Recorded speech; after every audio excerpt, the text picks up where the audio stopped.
अमर रहे, बाबा साहब अमर रहे, 14 अप्रैल अमर रहे, जब तक सूरज चांद रहेगा बाबा तेरा नाम रहेगा। भगवान बुद्ध की, करुणा हो, भगवान बुद्ध की, करुणा हो, जब तक सूरज चांद रहेगा बाबा तेरा नाम रहेगा। 14 अप्रैल आइए, नई रोशनी लाए, बोलते नहीं मर्दे, 14 अप्रैल आइए, नई रोशनी लाई है। बाबा तेरा मिशन अधूरा, हम तेरे, बाबा तेरा मिशन अधूरा, हम सब मिलकर करेंगे पूरा। 14 अप्रैल आइए, नई रोशनी लाई है। अरे यार इन्हें बोलते नहीं। तो आप सभी लोग जो है मेरे साथ दोहराएंगे। जब मैं कहूंगा जय भीम तो आप लोग एक जोरदार नारा लगाएंगे, मेरे साथ लगाएंगे, जय भीम, जय भीम, जय भीम, जय भीम। मजा नहीं आ रहा है, आवाज नहीं आ रही है। फिर से बोलो हमारे। जय भीम,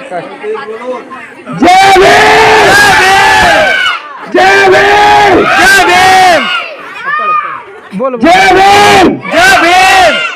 खाए नहीं है लगता है। गजब की। क्या अभी बाबा साहब जब विदेशों में पढ़ने जाते थे तो उनके पास 2 टाइम का खाने का भी नहीं होता था पैसा, तो 1 टाइम का खाना खाते थे और रात में जो है पानी पी के ही सो जाते थे। बाबा साहब इतनी कठिनाइयों से उन्होंने 3 PhD की है और यहाँ पर लोग एक ही PhD करने में उनकी सब कुछ निकल जाती है। इतनी कठिनाइयां सहकर बाबा साहब हमें मनवादियों से आजादी दिलाई है। आप लोग के मुंह से एक जय भीम नहीं निकल रहा है।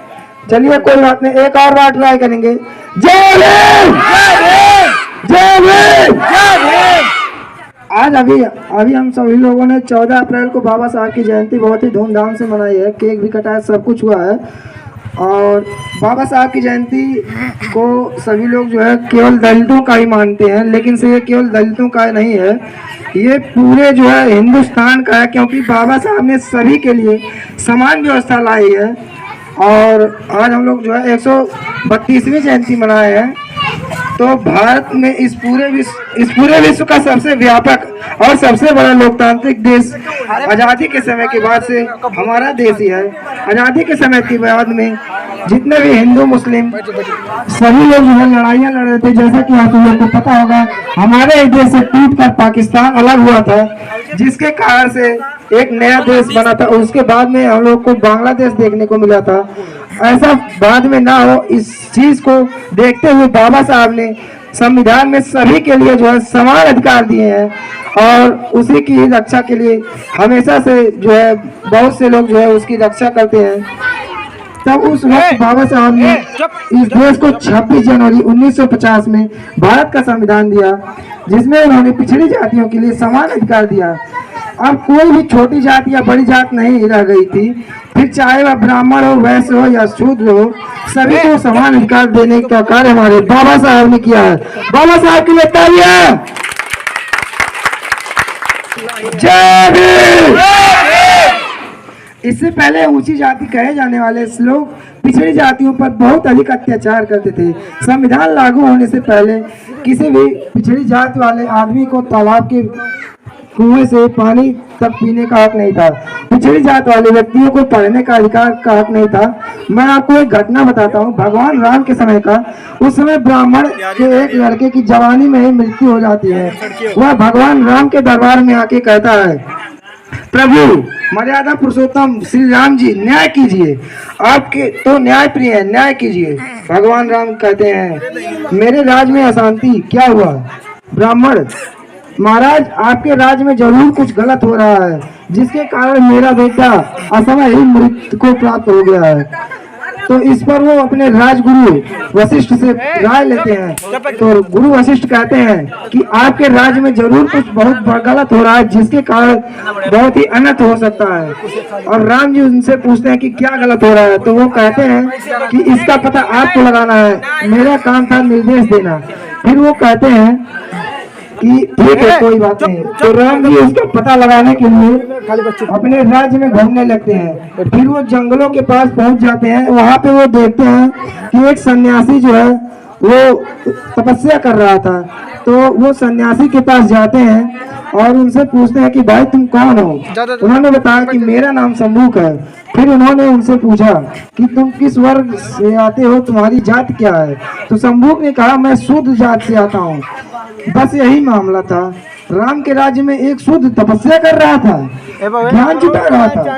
ये भगवान राम कैसे बर्दाश्त कर सकते थे। गुरु वशिष्ठ ने कहा था यहाँ कुछ तो गलत हो रहा है, और वो गलत यही था।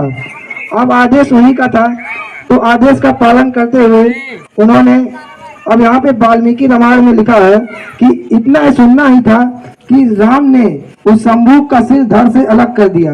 और जिसको देखना है ये वाल्मीकि रामायण के पेज नंबर 774 और 775 में इसका पूरा वर्णन है, जो कि उत्तरकांड के 76वें सर्ग में इसका पूरा वर्णन दिया गया है।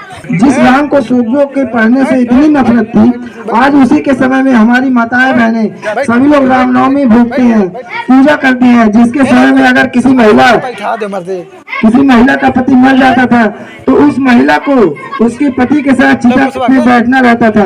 अगर कोई महिला चिता पर नहीं बैठना चाहती थी तो उसे नशा दिलाकर उसे चिता पर बैठा दिया जाता था। जिसके बाद राजा राम मोहन राय ने अंग्रेजों से नियम पारित करवाकर इस प्रथा, जिससे कि सती प्रथा कहते हैं, उस पर रोक लगवाई थी। पहले के जमाने में महिलाओं को पढ़ने तक का अधिकार नहीं था।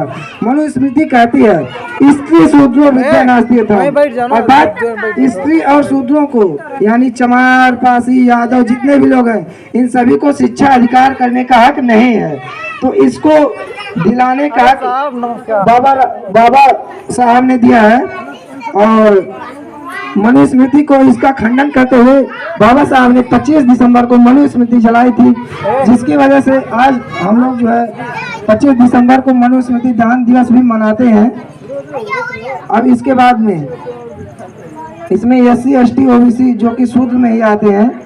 गांव अभी हमारे गांव में ही शायद किसी ने कहा था कि जो कि शायद यादव में ही है, कोई यादव है, तो वो कह रहे थे कि आपको तो मिठाई खिलाना होगा क्योंकि आप लोग के बाबा साहब का जन्मदिन है। शायद उनका नाम बिन्ना है, शायद वही कह रहे थे कि ठीक है। तो वो जो है कह रहे थे कि आपको तो मिठाई खिलाना पड़ेगा। तो मैं उनको बता देना चाहूंगा कि बाबा साहब किसी के लिखाए हुए नहीं है कि बाबा साहब किसी के लिखाए हुए नहीं है कि ये चमारों के हैं केवल या किसी अन्य जात के हैं। ये सभी के वो है, सभी के महापुरुष हैं। मैं अभी एक घटना घटी थी, उसको मैं संज्ञान में लाना चाहूंगा। अभी जब हमारे मुख्यमंत्री, जो अभी हमारे मुख्यमंत्री हैं, जब वो मुख्यमंत्री बने थे तो उन्होंने जो आवास है जहाँ पे CM रहते हैं उसको जो है गंगा जल से धुलवाया था। ऐसा उन्होंने क्यों किया था, इसके पीछे क्या कारण है, मैं आपको बताता हूँ। इससे पहले जो इस पे श्री अखिलेश यादव और सुश्री मायावती जी वो शूद्र जात में आती थी, जिसकी वजह से उन्होंने कहा कि इस पर अभी तक शूद्र आए थे, जिससे यह अपवित्र हो गया है। और इसकी अपवित्रता को दूर करने के लिए उन्होंने गंगा जल से धुलाया था। तो जो लोग यादव लोग कहते हैं कि वो बहुत बड़े ब्राह्मण हो गए हैं, वो भी शूद्र में ही आते हैं। तो उसका एक बहुत बड़ा उदाहरण यही है कि CM उसको जो है गंगा जल से धुलवाया था। अब इतना सब कुछ प्रूफ होने के बाद में भी जिसका आँख ना खुले, फिर तो वो एक तरह से ऐसा है कि वो अपने अंदर हवा भर लिया है, और जब उसका हवा फूटेगा गुब्बारे की तरह तो सीधे जमीन पे आके गिरेगा। और ऐसा ही कुछ हुआ है, आप लोग तो देख ही रहे होंगे। अभी उसके बाद में पिछले राष्ट्रपति हमारे श्री रामनाथ कोविंद, जो कि एक पुष्कर मंदिर में, पिछले राष्ट्रपति हमारे रामनाथ कोविंद जो कि पुष्कर मंदिर में गए थे और वहाँ पे उनको पूजा नहीं करने दिया गया था, और वो जो है वहाँ पे सीढ़ियों पे बैठ के पूजा किए थे। तो ऐसा किया जा रहा है जब एक राष्ट्रपति के साथ, जो कि सर्वोच्च नागरिक होता है, पहला नागरिक होता है, जब उसके साथ ऐसा किया जा रहा है तो आप लोग को जो है ऐसे क्या किया जा सकता है, आप लोग समझ ही सकते हैं। और उसके बाद में पिछले समय में जो है जितने भी शूद्र थे उन सभी को जो है मंदिरों में नहीं घुसने दिया जाता था। हालांकि ये बात की बात है कि बाबा साहब ने इसके बाद लड़के जो है उनका गुरूर तोड़ने के लिए वो खुद काला राम मंदिर में घुसे थे, और उनका गुरूर तोड़ने के लिए मंदिर में घुसे थे। केवल हमारे ही समाज में नहीं, 8 अंगुलों का पालन किया जाता है। अभी हमारे ही समाज के केवल जितने भी बच्चे हैं वो रामनवमी में कोई टेंट लगवाता है, कोई मूर्ति लेके आता है, केवल हमारे समाज में ही है। कोई भी ऐसा ब्राह्मण नहीं है जिसके बच्चे जो है किसी टेंट में जा रहे हैं, कोई मूर्ति लेके आ रहा है, ऐसा केवल हमारे ही समाज में होता है।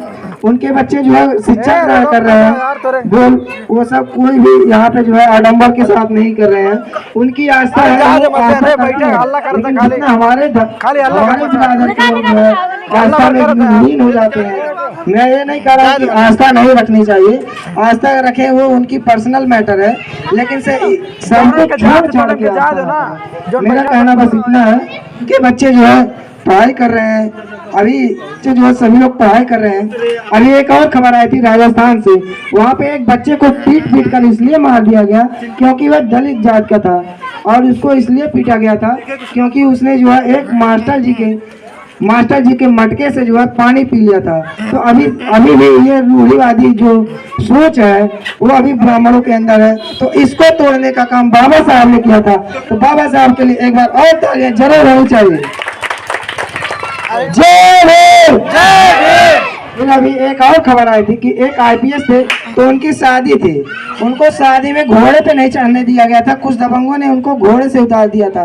तो जब एक सर्वोच्च जो कि सबसे बड़ी संस्था होती है, सरकारी संस्था आईपीएस आईएएस की, जिसके लिए सभी लोग तैयारी करते हैं, उसमें जाने के बाद में भी हमारे लोगों को सम्मान नहीं मिल रहा है, तो इससे छुटकारा पाने के लिए बाबा साहब ने अपने मरने से पहले जो है बौद्ध धर्म को अपनाया था। तो अभी मैं उन सभी जो 22 प्रतिज्ञाएं बाबा साहब ने ली थी, वो सब कुछ मैं अभी आप सब लोग को दिलाऊंगा, लेकिन उससे पहले मैं आप लोगों को कुछ और भी चीज़ें बताना चाहूँगा कि बाबा साहब के जीवन काल में एक समय ऐसा भी आता है कि उनके सभी बेटों की मृत्यु हो जाती है, इसकी वजह से क्योंकि उनके पास पैसा नहीं था कि वो दवा करा सके अपने। और लास्ट वाले जब बेटे की मृत्यु हो जाती है तो उनको बाबा साहब को बाहर विदेश से बुलाया जाता है, उनको पता भी नहीं रहता है कि उनके बेटे की मृत्यु हो जाती है। तो जब वो बाबा साहब यहाँ पे आते हैं तो उनकी बीवी उनसे रो के कहती है कि बाबा साहब बेटा मर गया है, इसके कफन के लिए कुछ पैसे हैं तो दीजिए। तो बाबा साहब अपने मुंह से कहते हैं कि अगर मेरे पास कफन के लिए पैसे होते तो मैं अपने बच्चे का इलाज नहीं करा लेता। मतलब बाबा साहब के पास बच्चे के कफन के लिए पैसे नहीं थे। ऐसे स्ट्रगल करके बाबा साहब ने हम लोग को जो है इन रूढ़िवादी सोच से आज़ादी दिलाई है। एक बार और तालियां। जय भीम, जय भीम।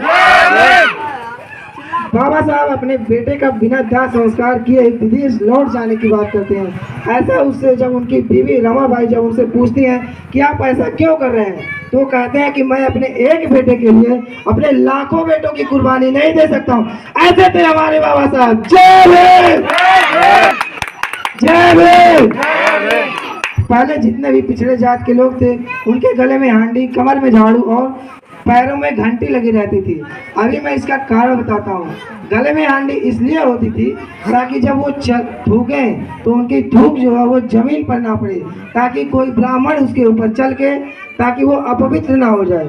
उसके बाद में कमर में झाड़ू इसलिए होता था ताकि जब वो चले तो उनके जो पद चिन्ह हैं वो मिट जाए झाड़ू से, ताकि उनके पैरों के ऊपर किसी ब्राह्मण के पैर ना पड़े। और उसके बाद में पैरों में जो घंटी लगी रहती थी ताकि वो उनको पता चल सके कि अगर कोई शूद्र आ रहा है तो उनको घंटी जब बजे तो वो पता चल सके कि वो कोई शूद्र आ रहा है। और शूद्रों को दोपहर में निकलने का आदेश नहीं था, इसलिए ताकि उनकी परछाई उनके ऊपर अगर पड़ जाती थी तो वो लोग जो है अपवित्र हो जाते थे। उनको गंगा जल से गौमूत्र से नहाना पड़ता था। तो दलितों की जो शूद्रों की जो हालत थी वो गौमूत्र एक पशु के मूत्र से भी कम थी। ऐसा जो है स्थिति था हमारा मनुवादियों के लिए, और उस मनुवाद को मिटाने का काम हमारे बाबा साहब ने किया है। तो ऐसे बाबा साहब के लिए एक और बार तालियां।